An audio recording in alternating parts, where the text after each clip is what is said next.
Talk about what you've done in the off-season to develop your skills that's going to help this team. Yeah, for sure. This year we have a great team coming in, and I really put in the work in the offseason of getting my cardio, getting in shape, and being able to play at the level that we play at.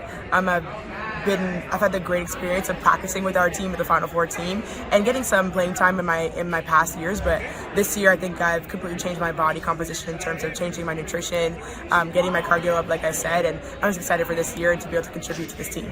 How hard was that with the cardio and the nutrition and doing all that? How hard was that? Yeah, it was not fun. I'm not gonna lie, and it's how you approach it, right? I think Coach Walls has definitely instilled in me that sometimes I don't love running up and down a hill or whatever, swimming every day, but it's how you approach it and what you want to get out of it. And I think that's what kind of helped me get to the outside of that, or the end of that, because I knew what I wanted to do and I knew what I had to do to get playing time this year. So I was just very motivated and did it every day.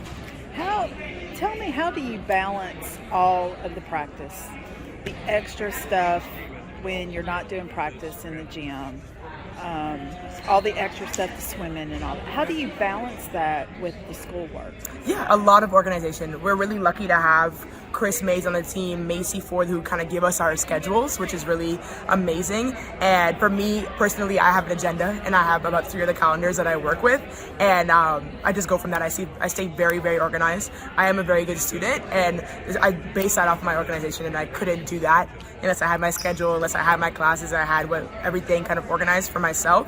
But yeah, it's hard, and you have to be committed to the process, and sometimes you miss out on some things like sleep. Sometimes, like maybe getting 6 hours instead of 8, or even missing out on like parties and just dinners and family events and stuff like that. But it's all worth it because I love the game, and we all love the game, and I'm sure we all sacrifice for that.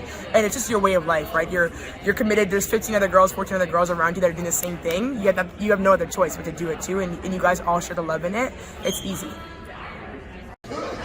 What advice would you give those other young ladies who's still in high school, middle school, on what they need to do in the collegiate sports world? What advice would you have liked to have known to be working on before you got to this? Yeah, some advice I'd like to know when I was coming up in high school, middle school, I would definitely, the work ethic, right? You think you're doing a lot. I thought I was doing a lot in high school of just working out maybe once a day and then having practice, taking a few days off, and then playing a game. And you're still going to be the best of the best at the game, right? Even if you don't put in that much work.